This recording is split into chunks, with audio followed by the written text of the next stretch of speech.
నాకు సంఘటన జరిగినప్పటి నుంచి ఇప్పటిదాకా ఇది కావాలని నిర్లక్ష్యంతో జరిగింది అది నాకు అవసరం.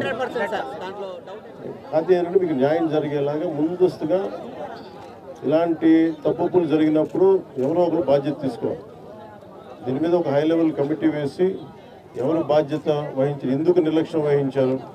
ఇందాక చెంగలరాయుడు గారు కూడా చెప్తా ఉన్నారు. అంతకుముందు గతంలో కూడా మన వాళ్ళందరూ చెప్పారు, మన నాయకులందరూ చెప్పారు, ప్రజలు చెప్పారు. కేవలం ఇసుక తవ్వుకోవడానికి బండ్లు కొట్టుకుపోతాయని చెప్పేసి అవి ఆపారు. దాన్ని మీకు వరద సిగ్నల్స్ మీకు ఇవ్వకుండా ఆపారు. మనకి లష్కర్ రామయ్య గారు దీన్ని ముందుండి ఆయన చొరవ వల్ల ఇంకా చాలామంది ప్రాణాలు కాపాడని తెలుసు. అందుకే గుర్తించాను, ఆయనకి సన్మానం చేశాం.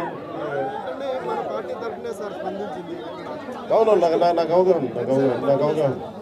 ఇది నాకు మీకు మాటిస్తున్నాను. ఇది డిప్యూటీ సీఎం ఆఫీస్ నుంచి ప్రత్యేకించి దీన్ని దృష్టి పెట్టి ఇది నేను పర్యవేక్షిస్తాను. అధికారుల బృందాన్ని పంపిస్తాను ఒకసారి. అలాగే డ్యామ్ కూడా మళ్ళీ పునర్నిర్మాణం చేయాలి, మళ్ళీ దాన్ని ఆధునీకరించాలని చెప్తా ఉన్నారు అధికారులందరూ.